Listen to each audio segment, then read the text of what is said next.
Hello and welcome. Today I'm going to show you how to treat a laceration in Project Zomboid. To treat it quickly, find clean bandages or make some.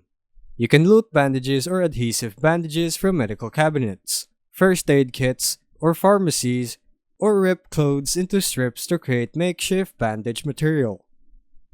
Next, open your health panel by clicking the heart icon on the left side of your screen.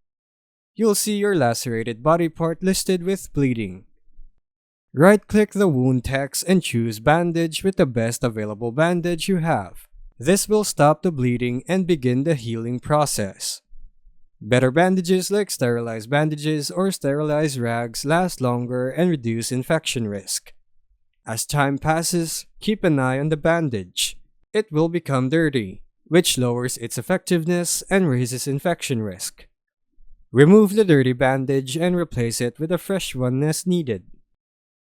And that's how you treat a laceration in Project Zomboid. Thanks for watching.